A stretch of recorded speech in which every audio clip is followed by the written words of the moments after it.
What's up, everybody? It's the Alex Leak and Friends NFL podcast, back for another week. I'm your host, Alex Leak. We got Bret on the show. Bret, good to have you back on. Hey, how's it going? Going good. This will be the 2020 NFL Draft and Free Agency Rumors episode. A lot to talk about. So let's get into this. Let's start out with the Tom Brady news, or the Tom Brady discussion.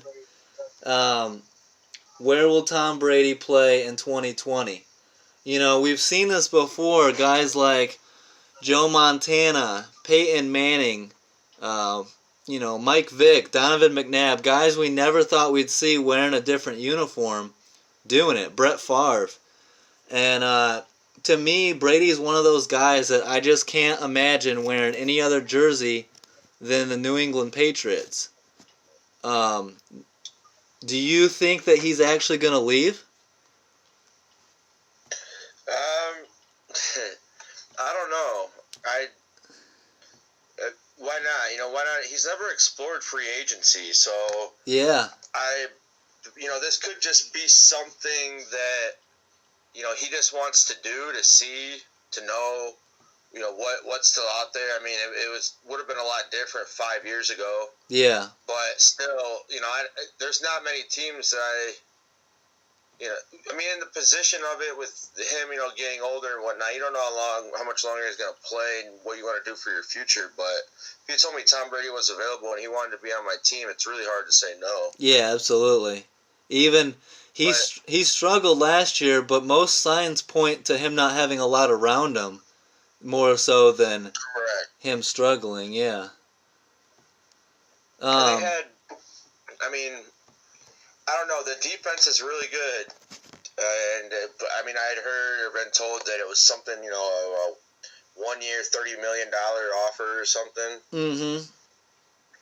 And so that's also hard to turn down. And if it was something like he was looking for a 2 year, with the way that he's playing, why not take this one more year for that? It's also at this point, it's not about. For me, it wouldn't be about the money. If I really wanted to explore and know who wanted me and where I could play or where I could be successful, he's got even his money. He doesn't have to worry about that. His wife, he'll be fine. So, it's the fact of what he wants to do and just everything that's been talked about, and with the phone call apparently today or yesterday that it seemed to go poorly. Just some business. Yeah, it's who knows what happened. And I know that I don't know. He doesn't want to play, or he wants to have. I don't know if he wants to change. If he's happy there in New England with his family and everything, why not stay? Especially with that offer. But if you want to get a couple years and you want to maybe change or turn something somewhere else around, that extends your legacy. Seeing, playing at one place throughout your entire career the way that he has, which is great. And, it's awesome to see players do that. But at the same time, it's really awesome. He could add so much more by going to somebody who never, a couple of years ago, nobody even thought about. And now all of a sudden, this organization is thriving because he's there. Yeah, anywhere that Tom Brady goes becomes an instant Super Bowl contender.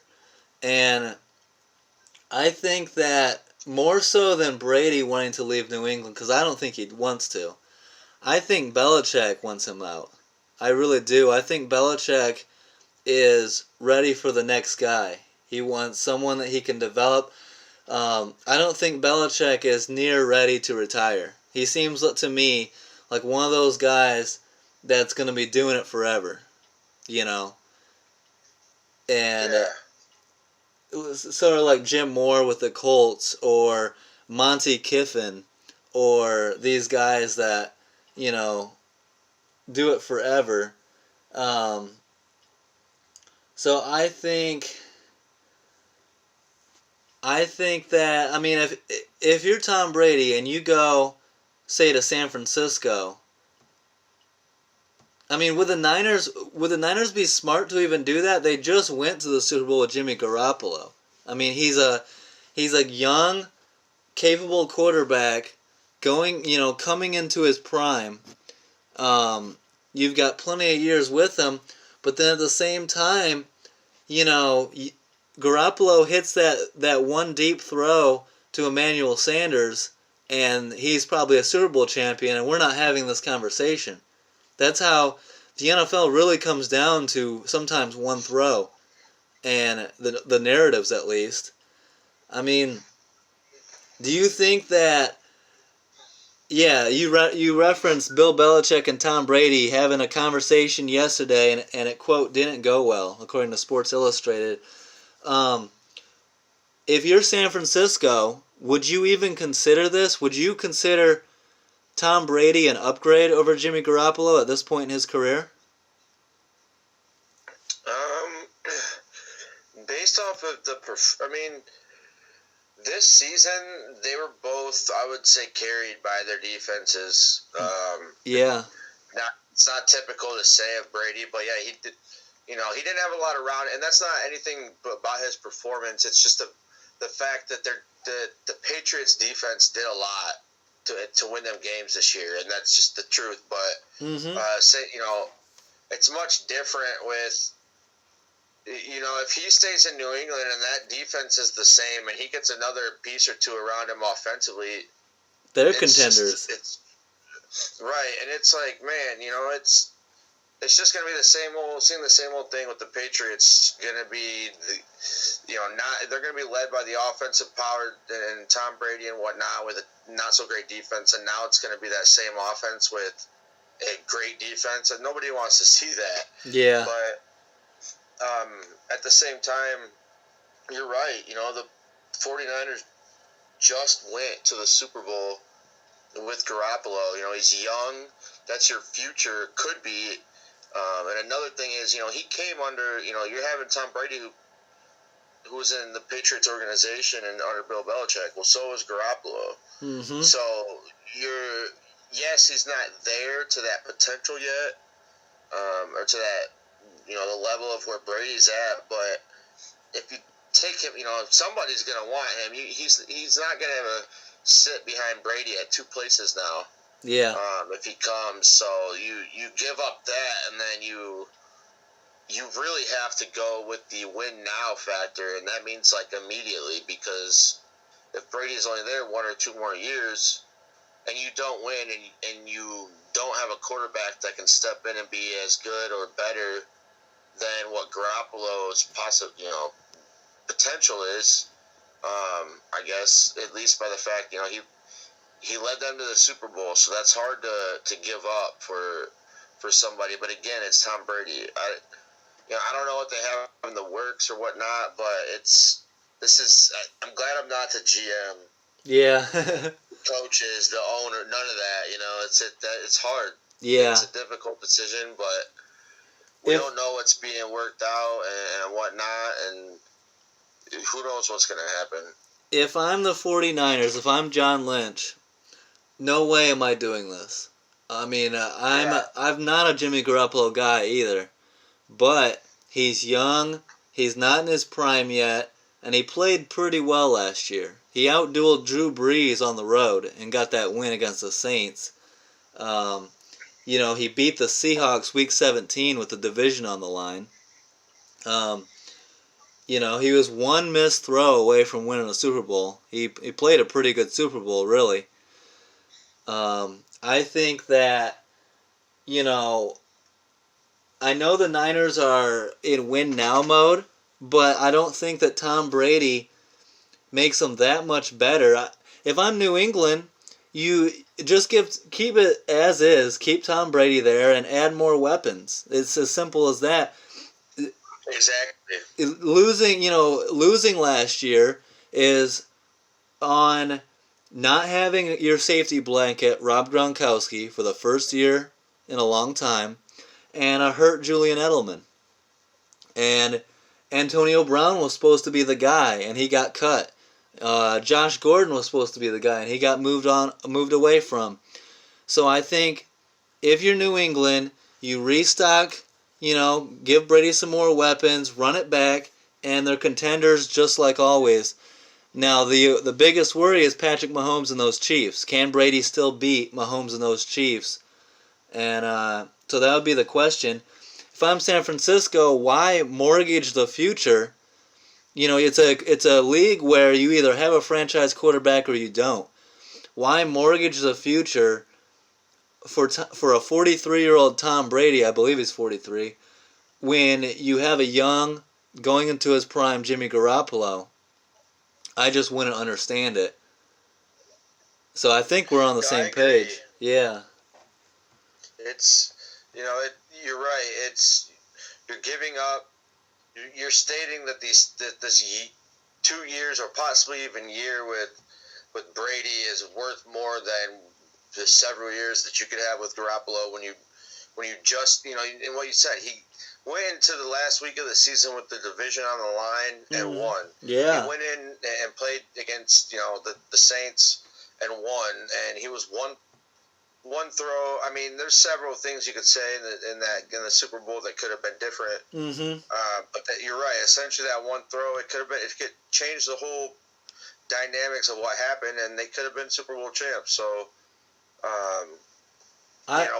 with what you've got going now, they had the number 2 defense overall. They were top 10 rushing. They were number 1 in yards per game, passing wise, defensively. So number 2 rushing, which total offense, they were in the top 5. So they were on top of things, and they're still right there, and they're only going to get better. So yeah. I don't think risking that is. I agree with you. It's there's no way that if that's the case and you make that decision in the front office, I don't know, that it would really be concerning to me as a fan if that's what they decided to do, because after so long of the 49ers not being there, now they have a chance, and that they have real big potential and what could come for their franchise in the next several years, and that's going to be based off of the decision that they make at the quarterback position here, if it's even something that's a possibility. I mean, it's something that was stated and rumor that came out. So, but I'm not sure that would be the wisest decision for your franchise moving forward for the long term, I should say. Even for the short term, you think about it. If the Niners stay put, if they don't do anything, they go into 2020 like the favorites to go back to the Super Bowl as is. Yeah, I mean, why not? Yeah, exactly. They don't change anything. We have to see. They've proven it. We can put other people on paper and say, oh, well, this team, that team looks better offensively, defensively. Who could compete and change that? Well, yeah, we could say that all day, but until it happens, until it's proven, like the 49ers did last year, I agree, they would be. And not that they wouldn't be if Brady was on there. Yeah. But you're sacrificing the future. Right. So why not? And yeah, you're right. And look at Denver, for example. The Broncos, when they got Peyton Manning, and they got a Super Bowl out of it, but Peyton Manning retires, and this is a team that didn't have a Garoppolo. They got, so Peyton Manning retires, and the Broncos have been trying to find a quarterback ever since. If you don't have a quarterback, it's the worst place to be in the NFL. And, absolutely. And they're wasting valuable Von Miller years and Bradley Chubb years without a quarterback, with Joe Flacco and Brock Osweiler and Case Keenum. Right, yeah, that's a little. You're right, and that's the thing. That they did something though that I felt like they had to do, then because they could have not gotten Manning, and they still would have sucked. And then would have just condensed. Yeah, so I think that was the right move for them. Maybe, yeah, which is either way, but at the same time, that the 49ers are not in that position, and they don't need it's not even guaranteed that they're going to get a Super Bowl out of it that way, which it was very fortunate that it worked out for Denver. But not everybody gets Peyton Manning. Yeah, exactly. So I know it's Tom Brady, but again, like you said, you know, they were already looking for a quarterback. They got him even for just a little bit. They win, he retires. That's that, and now they're struggling. But you don't have that in San Francisco if you don't make that decision. Whereas you would have still been to that at this point, you know, with as Denver. Yeah, and so that makes me wonder, like, this report coming out saying that the Brady-Belichick conversation didn't go well. So that makes me believe, I mean, I've been saying Brady back to New England this whole time.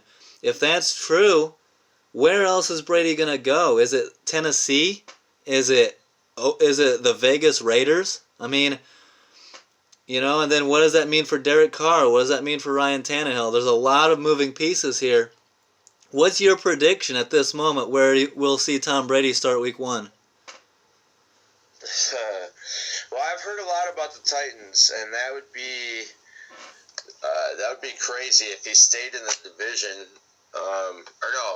No, they're not in the. If he stayed in the conference, I should say. Yeah, and still has to deal with Mahomes, then has to deal with Belichick.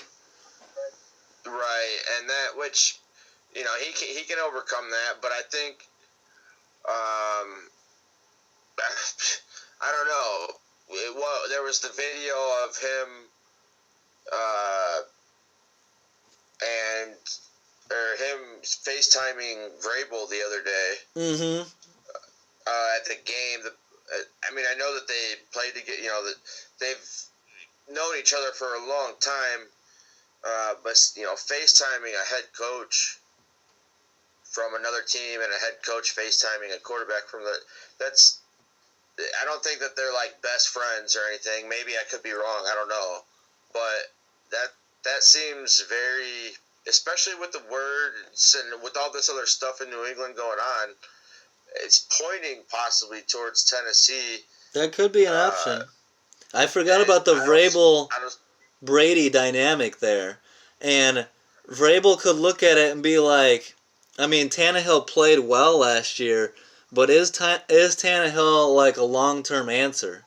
Or is he just an average quarterback? Like, I know his quarterback rating was through the roof to get the Titans into the playoffs and on that run, but was that Tannehill or was that a lot more Derrick Henry, you know? Right, and the same thing can be said though for Garoppolo. You know, their rushing game was the top. Yeah, and it was, you know, was that more the Garoppolo or was that the rushing game? I don't know. It could, and it's obviously that regardless, the combination of both worked for both teams to get to where they needed to be. The Titans didn't even look like they were going to be, you know, they were going to be competing for last in their division with just a few weeks ago, and then all of a sudden, boom. Yeah. But, I don't know. I feel like there needs to be a decision made soon, or everybody's going to go crazy. Yeah, I know. It's a lot of moving parts, and I've kind of stayed away from it. You know, I've pretty much been like a doubter, like, he's just going back to New England. We'll see. It could be a lot of just like buzz to keep people talking about the NFL when nothing's really, you know, not much is going on. So let's keep the Brady conversation going. But we'll see. If he goes somewhere, it's going to be crazy. It doesn't matter where he goes. It's just going to be really weird to see Brady in a different uniform if that's what we see. Yep. But I mean, the last one we saw was Peyton, so who knows? Yeah. Now let's go to this talk about Redskins quarterback Dwayne Haskins. You know, there's a report that came out that said he had a really hard time understanding the playbook, even going as far as to suggest that he might be dyslexic, which is fucked up in my opinion. Dwayne Haskins is, like, let's have some patience, Redskins. When's the last time you guys have had a franchise quarterback? Like, all this leaking and all this talk about Dwayne Haskins is pretty messed up. I was on record of saying that I thought he was the best quarterback in that draft class with Kyler Murray and those guys, and I still believe it. I think patience and, playing with Jay Gruden's offense might not have helped, and it was kind of a shit show there in D.C., so what's your take? I know you're a Michigan fan. You got to see a decent amount of Dwayne Haskins at Ohio State. What's your thought on him being a successful NFL quarterback? Well, I would say, I don't know. I think he needs to be given more of a chance. Absolutely. Than what they're stating. And let's not refer to his time against the Wolverines here. I don't want to talk about that. Okay, my bad. That was a little cheap shot there. But yeah, I mean, he makes winning plays. I think that at times, regardless of how he does it, whether it's with his arm or with his legs, Mm-hmm. he makes decisions that. It's hard under pressure in any sport. As a quarterback, though, he jumped in as a rookie and was playing there, and it's a different league level for sure from college to the NFL. But he still hasn't had a chance to develop. And after the first year of things, for these speculations to come out that they might be moving on from Haskins. He's a bust. Look at the Browns. For years, they kept throwing quarterback after quarterback in there and really just throwing them out, to the wolves there. Like, there was no preparation. It was the improper way to do things, and it hasn't worked out. I mean, I don't know. We'll see what happens with Baker there, but Mm-hmm. I think that he needs to be given another chance. Or at least a second year. Like, geez, come on now. Yeah, So, 1 year and done. Like, come on. They drafted him too high for this kind of conversation. This is why the Redskins are, dumpster fire. Redskins. Yeah, and they've seen all their other woes at quarterback from the past and whatnot, and they have an actual. They have a quarterback here, a player who has a real high possibility of having a great career if he's given the chance, if he's able to utilize everything that's given to him, if it's wanted to be given to him. Mm-hmm. And it sounds like, they cut down those. I don't know. I've seen that's what they want to do as far as possibly moving on, but then I've seen, that's just rumor talk. That's that's all smoke, and that's that. So I don't know. I don't know why you wouldn't allow him to have the opportunity to develop for an entire second year. Yeah. But if if you see something else in somebody, that's the case. But I think no matter what, somebody's going to give this kid a chance because you're right. He was drafted way too high for this kind of conversation. Yeah, and I think they will give him another chance. Hey, if you want to bring in quarterback competition for the guy, that, sure, go for it. But don't leak stuff like this whole dyslexic term being thrown around. That's a cheap shot, and it's BS. Like, it's his first year. Other quarterbacks that struggled their first year? Peyton Manning and Aaron Rodgers. So let's pump the brakes and let him develop. And some people develop quicker than others, but it's stupid. And then the Redskins are going to be on the clock. So technically they're the number 2 pick. They could go quarterback if they wanted to. They could go Tua or Justin Herbert. I think we're all under the impression Joe Burrow is going to go number 1 to Cincy. But right. Oh yeah. In my opinion, man, if you can draft a guy like Chase Young and put him on a line with Montez Sweat and those guys, that could be a nasty D-line. And why not keep up the old Ohio State trend there? Be the Ohio State Redskins. Why not? Yeah, it does make sense for them to do that. Especially what would they do? They would trade.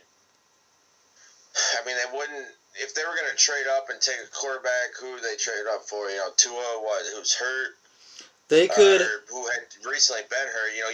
You're taking a big risk there. they could try to trade up for Joe Burrow. That's about it. But like the Bengals aren't going to want to do that. And if you're sitting at 2, you don't trade down because I think other teams are trying to trade up to get these quarterbacks.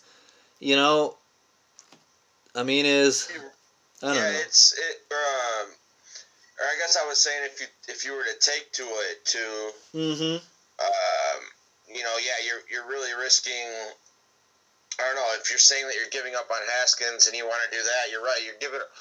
When you take Young and you add him to that defensive line, it's gonna be it's nasty. Yeah. And that's where you can then keep that. But if you do go quarterback or you decide to I don't know, trade down or whatever the case may be, if you wanted to try that, then you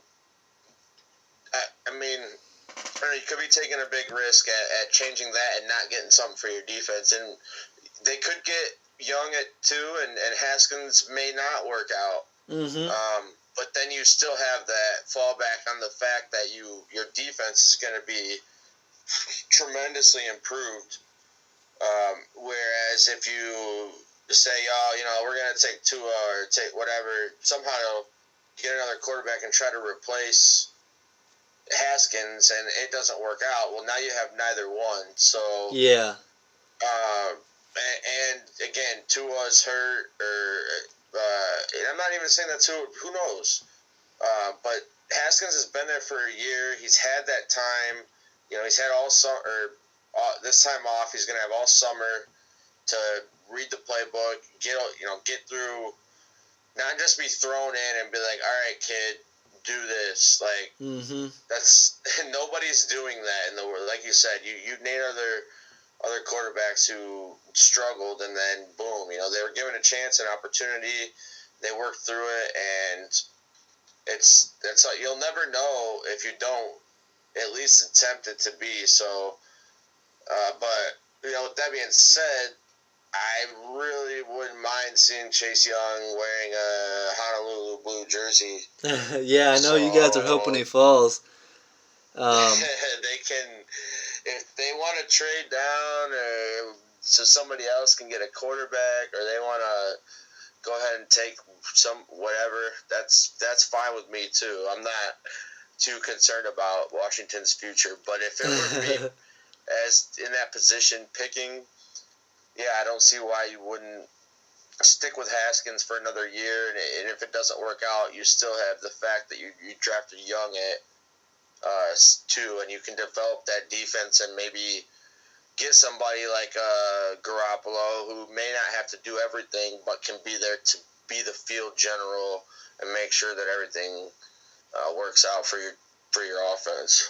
Yeah, I think the common sense approach, if you're the Redskins, is Haskins was thrown into the fire maybe a little early, and it was a bad run program around him under Jay Gruden they're in DC. So give him another year. Let's not panic. Let's not overreact. Let's see what he does in year 2 with it when he's learning the playbook a little bit better and more comfortability with his weapons. And then take Chase Young and see how that defense does. Some people have said Chase Young is more talented or a better pass rusher than Nick Bosa. So if that, I don't see how that's possible, but if it's true, holy shit. So relax, DC. Let's not do anything drastic and just do what you got to do. Switching to the Lions, your team, they're sitting at number 3. They re-signed wide receiver Danny Amendola to a 1-year deal. Released defensive tackle Damon Snacks Harrison. What were your thoughts on Snacks Harrison being gone? Are you okay with it? Does it make sense to you? It does and it doesn't. The only way it makes sense to me is if there's something that nobody has anywhere or idea of, something that's coming, that's looming. Yeah. But because he's been the leader on the interior defense in the NFL for the past several years. As when he was with a Giant and when he was with us. Excellent run stopper. Yeah. Right, and he changes the whole dynamic of your offense when it comes to running up the middle. So or playing up the middle in any way or facet. So that having him was great for us, and I don't see why we wouldn't need to resign him or want to. But also, I mean, I don't know what's going in or what's going on if they're trying to. I mean, the Diggs trade and whatnot didn't make sense. Still doesn't to me. Yeah. So hopefully, there's something that comes in here in the future about that tells us or gives us an answer as to why the organization felt this was necessary. Yeah, you gotta have faith and hope that Quinn and Patricia have a plan and know what they're doing at least. What do you think of star corner Darius Slay pretty much saying he wants to be, get the highest paid corner money? I mean, I think he's worth it. I think you would agree. But will the team pay him that? And first of all, is he worth it in your opinion? I think, I don't know, he's coming up on 30 years old, which isn't a problem for me. But in sports, in the NFL, and maybe not at the corner position, but just in the NFL in general, that's it's getting there. And I see him wanting to be paid that. He's performed and done things. He's been hurt, but he's stepped up and he's won us a lot of games that I wouldn't see being won. His wins above replacement are high, a high number, I would say, and he deserves to be paid well. But if it's going to come at the cost or the sacrifice that the Lions are unable to pick up one or two other free agents, veterans, guys that can come in and can make plays where we're building, a 1 or 2 year guy elsewhere in several places, then no. But if for some reason we have to get Okuda or, whatever we have to do at 3, I would say that's going to make a huge decision on it. I really would love to see him stay, but I don't want to see it happen at the cost of them not getting other pieces that we desperately need. Yeah, from what I've seen, is he wants to be paid a lot of money. He wants, he's trying to cash out right now, and he wants to get paid. He wants top corner money. I think, I know there's been talk about the Lions trading down from 3 for quarterback hungry teams. I'm very high on corner Jeff Okuda. He looks really good. From what I've seen, his footwork, his balance, he seems to be elite, like almost already. He's got a little bit of like a Revis type quality to him sitting there at number 3. I would not trade back. I would want to draft Jeff Okuda. What do you think on that? Yeah, that's, if Young is there, that he's going to go to the Lions. But if he's not, Okuda will be. And that could be a huge, imagine him and Slay on the opposite side of the field together. Yeah. That's a nightmare for quarterbacks and receivers, which I would love, for us to have. Again, so that could. I don't see why. There's no reason to try unless they're going to get something just unrealistic as far as trading up. Which who knows, in this day and age and what's going to happen. But I agree. They would take him, and maybe that's why.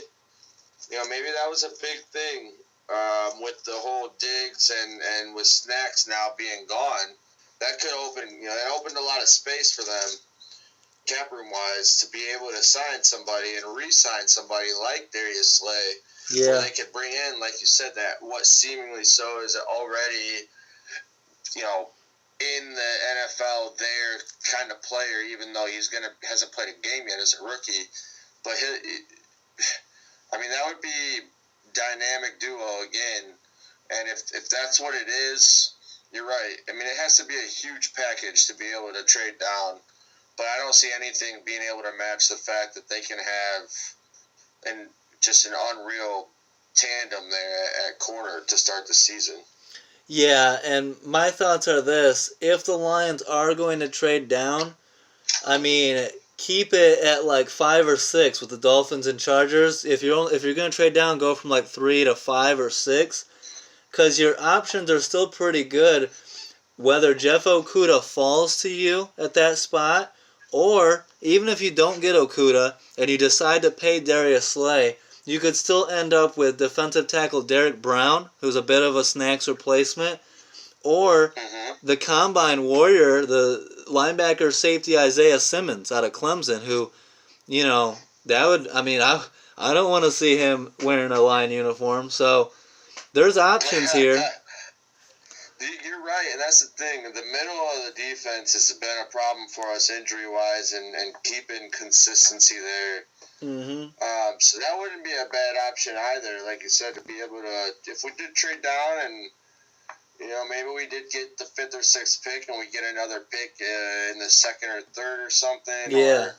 Or for that, or the 4th, whatever, and then we're still able to sign Slay and get, the middle there. Yeah, that's not a bad option either. It seems like regardless, they have options right now, and obviously Young would be the top priority, but if he's gone, you can take Okudah at 3, you can trade back,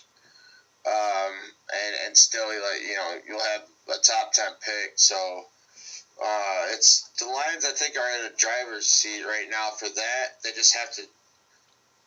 They really have to do something dumb to make the wrong decision, in my opinion. Yeah, and they have to be feeling the pressure a little bit.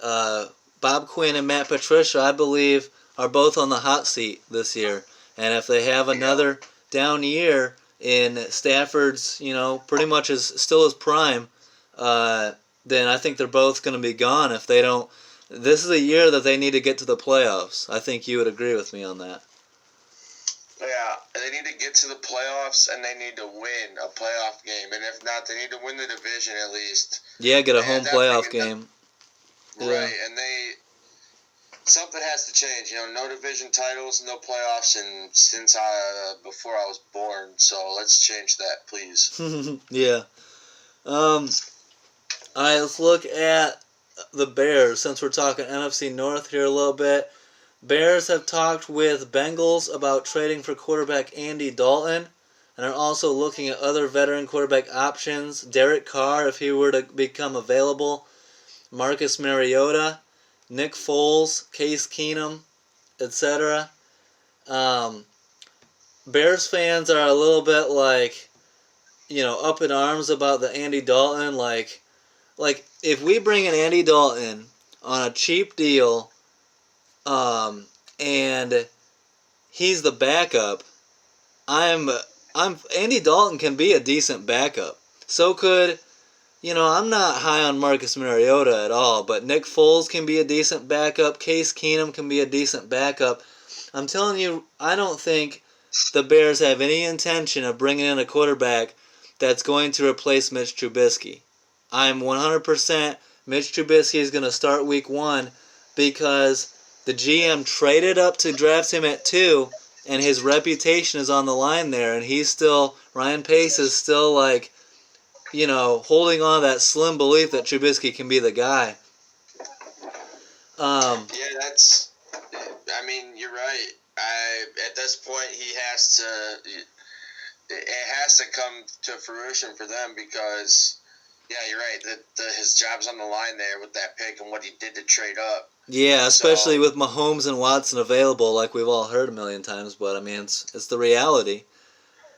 it is, and that's unfortunate. That's how it played out. But yeah, you gotta give him one more year here and see if what you've tried to develop over the course of the last several years can come about. And if it doesn't after this year, like you said, you have somebody as a backup who can just immediately step in, and you can then try to move on from Trubisky if that's the case. But Yeah. they, he, I'm not sure. I agree. I think that Trubisky's going to be the starter for several reasons week one. Mm-hmm. But that, if it's not panning out in the first couple of weeks, he may not be the starter for much longer. Yeah, and you have to put yourself in a position where you have a capable backup. Regardless of if he doesn't play well, he's shown the last couple of years that he's going to get hurt at some point in the season and miss a game or two. So you need a good backup. That's true. Yeah, you need a good backup to be able to step in and still get you, go 1-1 at least and keep your team afloat. So would out of all the options, there has been like Cam Newton and Derek Carr thrown around. Would, if Derek Carr were somehow to be traded for and brought into Chicago, reunited with Khalil Mack, would Derek Carr as the Bears starting quarterback, would that worry you more?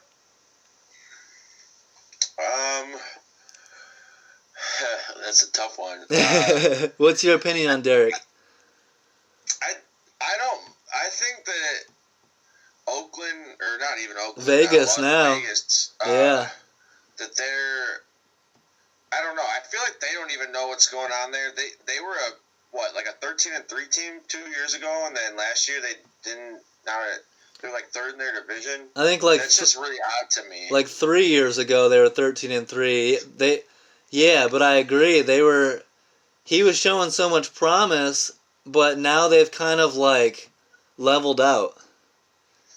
Yeah, and it's just I mean, yeah, I don't know.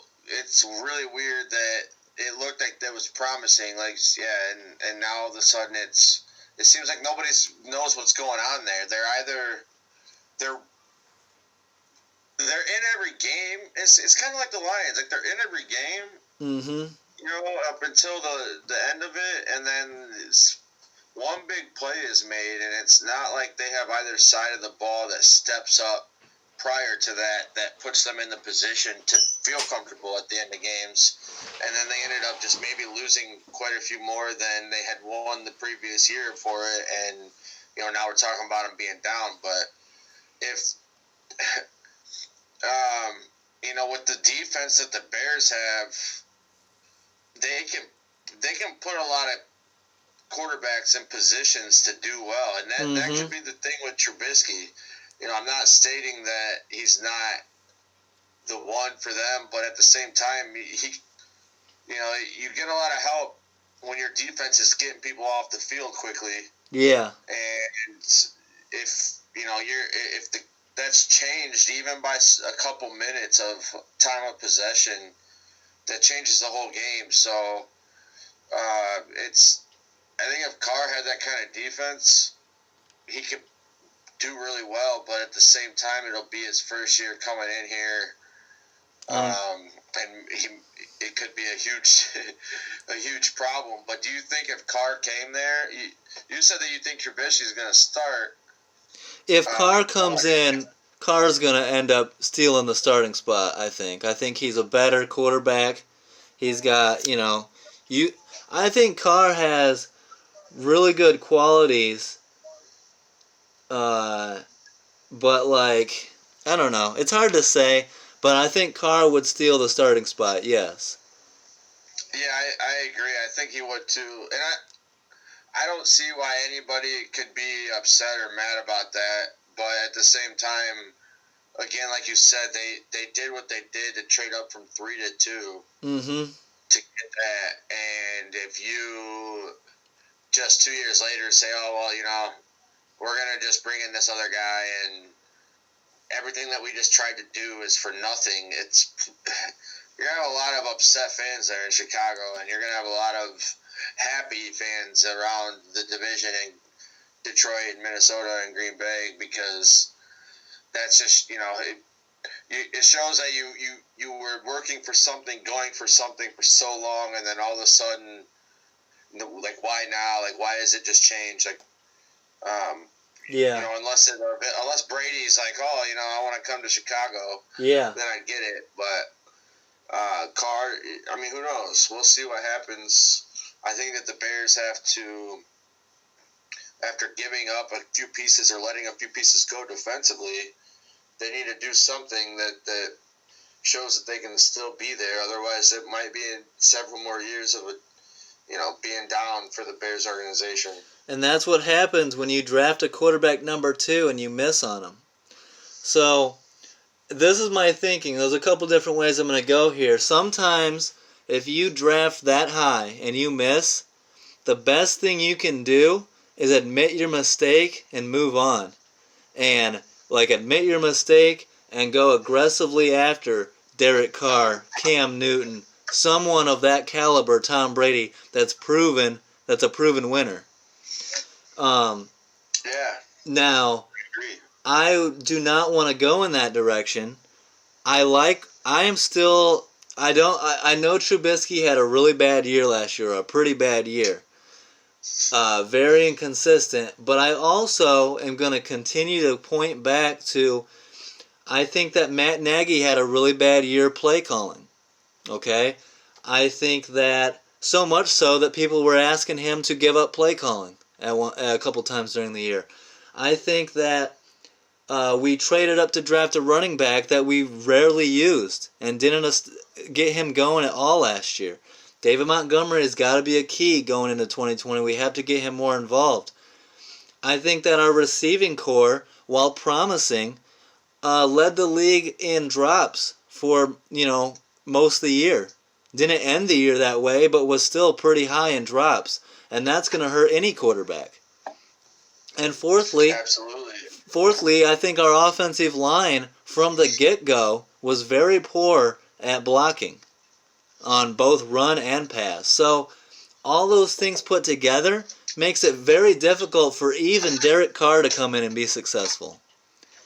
So if we're going to go with Trubisky, Week 1, 2020, Trubisky and Matt Nagy both have to be aligned, both have to do better in order for us to succeed. And the defense needs to do a little bit better as well. I know the defense is the backbone of this team. They need to be a little bit healthier. But we saw the potential 2 years ago when we made the playoffs. And Trubisky was the quarterback for that team the whole year. He got hurt, missed 2 games, but still, and had us in position to win that playoff game. Could he do better? Absolutely. Is he a number 2 overall pick quarterback? Hell no. He's like a 3rd or 4th round quarterback. But if you surround him with success, a good blocking game, a good running game, which I believe we're capable of, and receivers that can catch the ball, which we have a good young core, and shore up the tight end position, get a better tight end, get a better blocking tight end, all that shit, Trubisky can be successful. So, we'll see. Trubisky's one of those quarterbacks where you need pretty much everything around him to be good to great for him to be successful. But I feel like other than that, Pace has done a pretty decent job at drafting receivers and different pieces that hopefully were good enough to be successful. I don't want to be, we're too good to be missing the playoffs. Our defense is too good to be consistently missing the playoffs. So we'll see what happens. I do believe we bring in a veteran. I think, I don't know who we're going to bring in. Maybe Andy Dalton. But if we bring in Andy Dalton, I'll guarantee you right now Andy Dalton is not starting Week 1. Yeah, I don't blame you. I mean, he didn't. I don't necessarily think that Cincinnati benching him last year was all due to his performance. They wanted to see what they had. Yeah. And then what was his name? Ryan Finley.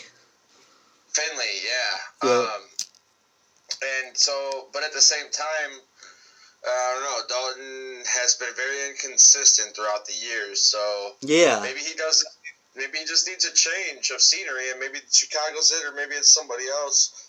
But you're right. I don't think he starts week 1. I think they continue what they've been planning with Trubisky, and then if Trubisky doesn't prove what they had hoped, then maybe you can fall back and rely on somebody who's not gonna run your organization into the ground. Yeah, a capable veteran backup that's seen a lot of different stuff before and should be able to come in and do all right. So if we're gonna bring in Dalton with the expectations that he's gonna be the veteran backup, I'm completely on board with that. So we'll see what happens. Let's see, what else are we going to talk about here? Let's talk about the NFL no longer suspending players for smoking weed. That's a really good development. I was talking about this, last year. I kept harping on it, saying, it's coming, it's right on the cusp, and some people didn't believe me, but here it is, and I'm really excited for it. It's good for the players. How do you feel about it? Oh, I think it's great. Mm-hmm. As an athlete, like, it's something that it really helps. It helps me, like I said, as being just a person, an athlete going through everyday life, especially playing professional sports and football at that. You have a lot of injuries, you have a lot of bumps, bruises, soreness, things swelling up, and head issues. Issues in your head from all those repeated hits, yeah. Yeah, and mentally, a lot of these guys are out there doing things and going into battle that other people can't even imagine. So why not? It's not like it's a performance-enhancing drug. If anything, it's an advantage to the opponent. You would say if they were going to be doing it while they were playing, but off the field, I mean, what? I don't understand. What they do off the field is their business. Yeah. As long as it's not hurting anybody, who cares? And, you got guys like Percy Harvin who said, I didn't play a game in the NFL where I wasn't stoned on weed. Right. And Calvin Johnson even admitted to the fact that he smoked occasionally before games, but a lot of times after games because, of his injuries, the way that the game made his body feel, that was the only solution. And taking these pills and the injections and all this shit that they're doing now, so much worse. It's not good. Yeah. Yeah, and it's not good for your body at all. And, if you can come home after practice or after a game, relax, and you want to roll up a joint or a blunt or whatever you want to do and smoke it to feel better mentally, physically, emotionally, and mellow out and calm down from the day or from whatever the case may be, regardless of your occupation. I don't see why that should be a problem. But absolutely. They don't need, players don't need to be getting suspended for something that is allowing them to feel better. No matter how much better it makes them feel or how it makes them better, as long as it's a positive feeling, that's not affecting anybody else, that's not going to cause controversy or blah blah blah. They're just it's why I don't understand why it would have been such a big deal before, but and that's unfortunate for players like Josh Gordon. Yes, and it upsets me because I don't feel that any of those suspensions were those they shouldn't have been done. They just weren't justifiable, and now because of this rule, he lost a big portion and chunk of his career because of something that the NFL or other sports organizations were afraid to allow into their business or whatever you want to say. And now that they realize that what we've been telling them for years is that people are for it, it's like, oh, okay, well, we might as well. And yeah, so it's great now that it's happening. It's unfortunate to see so many people who had suffered from those rules and regulations before who shouldn't have been. Absolutely. When I talked to John Abraham a couple weeks ago, he said that he turned to alcohol, and a lot of his teammates did it, or turned to painkillers. And how many DUIs have happened because players turn to alcohol and drugs rather than being able to turn to marijuana, which is much safer, not only for out driving and being out in public, but much safer for the body, mentally and physically. Like, let's just call it what it is. There's no reason that it should have taken this long, and thank God they finally passed it. And these players have something that they can turn to that can help them. And it's a good day in the NFL that weed is legal, or that they don't get taken off the field because of it. Yeah, I agree. It's something that benefits and helps everyday people. Mm-hmm. So you can only imagine how it's helping people who are just going to their 8 to 5, 9 to 5 jobs, whatever, and compare it to what these athletes are enduring. We played sports. We know how it is, and some of you may have played sports too, and you realize the toughness of it, what it takes, the endurance, the strength, the mindset, and it's not just trying to push through things, physically. It's pushing through things mentally too, because if you could have the strongest body ever, but if your mind's telling you that you can't do it, you're never going to do it. Yeah, and also with mental health and depression and stuff like that, not to mention the concussions too, it's so much better for them to turn to mentally, and to, all of us, I think, turn to weed for a mental break. And for players to be able to have that option now without being... The last thing we want to see is the best players in the world being taken off the field for something as minor as smoking weed. We want to see Josh Gordon. Yeah. Yeah, it's, as somebody who's been, has dealt with mental issues and whatnot. Yeah. I can just say, it's huge for things that I've gone through and whatnot. Sitting down and smoking not just helps physically, and a lot of people feel the way they do about it because the society and the government for so long has told them to feel that way. If you've never tried it and you're out there and you're bashing people or whatever you want to say, just try it once or at least research it somewhat more. Like it's so huge, and it's going to do a lot of things for our country and whatnot. Now that we're starting to see and realize the entire benefits of it. Absolutely. So I'm glad to see the NFL do it, and 2020 is going to be better already. And I can't wait for the season. Good to have you on. There's a lot to talk about, but we don't have 4 hours to talk about everything that's going on in the NFL. But a little catch up for you guys. Breaking down not only our division, but what the GOAT Tom Brady is going to do, and the craziness happening with the Redskins. So hope you guys enjoyed it. Thanks for coming on, Bret. Yeah, thank you. Great as always, and we'll be back later with some more episodes. So stay tuned. Appreciate the support. Don't forget to like, subscribe, and leave a comment. And have a great week, guys. Peace out.